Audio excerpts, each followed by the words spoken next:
مشتری جو علم و حکمت، دولت، اولاد، روحانی بصیرت اور مذہبی برکات کا عظیم ستارہ ہے، 9 جون 2025 کو شام 4:12 پر کمبس پوزیشن میں برجوزہ میں ہوگا، اور یہ حالت 10 جولائی کی درمیانی شب 12:18 تک جاری رہے گی۔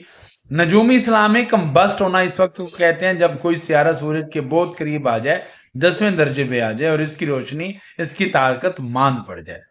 مشتری جیسے باوقار اور مقدس سیارے کا یہ کمزور مقام، یہ کمزور پوزیشن ہر انسان کی روحانی، نفسیاتی، مالی اور تعلیمی پہلوؤں پر اثر انداز ہوگا، کیونکہ مشتری کی روشنی صرف روشنی نہیں بلکہ عقل کی گہرائی، دولت کی روانی، اولاد کی نعمت، تعلیم کی سمت اور خوش نصیبی کی روشنی ہے۔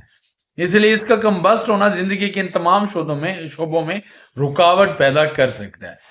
یہ وہ وقت ہوتا ہے جب عقل فیصلہ کرنے میں الجھتی ہے، تعلیم کا سفر سست پڑ جاتا ہے، اولاد سے متعلق امیدوں میں تاخیر یا بے سکونی آتی ہے، دولت کے دروازے جن پر مشتری کی برکت سے دستک سنائی دیتی تھی وہ خاموش ہو جاتے ہیں، مذہبی اور روحانی معاملات میں غفلت یا سستی محسوس ہونے لگتی ہے۔ اس لیے قدیم نجومی اصولوں کے مطابق اس وقت کے دوران کسی بھی قسم کے نئے اور بڑے کام جیسے شادی، رشتہ، کاروبار، زمین کی خریداری یا کوئی روحانی عہد لینا، سٹیپ لینا، قدم اٹھانا مناسب نہیں سمجھا جاتا، کیونکہ مشتری کی روشنی جب چھپ جاتی ہے، مان پڑ جاتی ہے، تو اس کے نتیجے میں فیصلے کی بصیرت بھی کمزور ہو جاتی ہے۔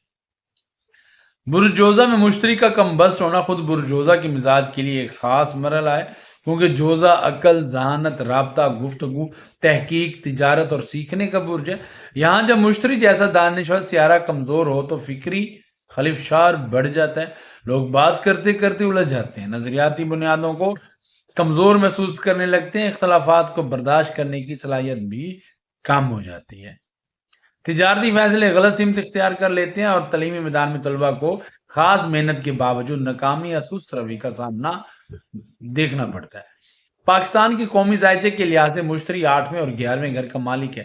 8واں گھر مشترکہ وسائل و وراثت، خفیہ معاملات اور روحانی تبدیلیوں سے جڑا ہوتا ہے، جبکہ 11واں گھر عوامی فائدے، ترقی، خوابوں کی تکمیل، دوست، احباب اور مالی کامیابی کا نمائندہ ہے۔ مشتری کا ان دونوں گھروں کا مالک ہونا اسے پاکستانی قوم کے لیے اجتماعی مفاد اور اقتصادی امیدوں کا مرکز بناتا ہے۔ اس وقت مشتری دوسرے گھر میں کمبسٹ ہو رہا ہے۔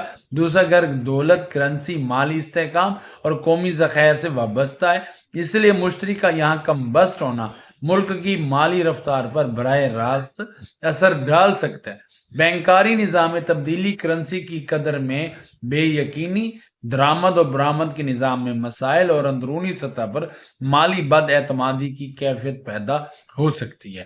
اس وقت قومی سطح پر حکومت اور مالیاتی اداروں کو خاص ہوشیاری اور دانے سے فیصلے کرنے ہوں گے۔ چھوٹے سرمایہ کاروں کو بڑے خطرات سے بچنا ہوگا اور مالی پالیسیوں کو وقتی طور پر روک دینا بہتر ہوگا۔ ممکن ہے کہ اس دوران کچھ قدرتی یا غیر متوقع آفات کا سامنا ہو، کیونکہ 8واں گھر راز، خطرات اور تبدیلیوں سے تعلق رکھتا ہے۔ اس لیے روحانی اور سائنسی دونوں زاویوں سے اس وقت کو گہری توجہ کا مرکز سمجھا جائے۔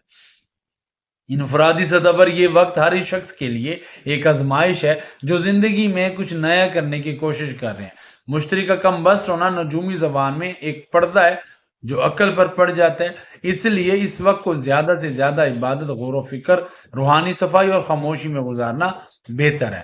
اس دوران دعا اور ذکر کی کثرت کے ساتھ مشتری کے اثرات کو نرم کرنے میں صدقات کو بھی اپنائیں تاکہ آپ برے لمحوں سے بچ سکیں۔ زر چیز کا صدقہ اور بزرگوں کی خدمت اس وقت کی روحانی آزمائش کے لیے بہترین ریمیڈی ثابت ہو سکتی ہے۔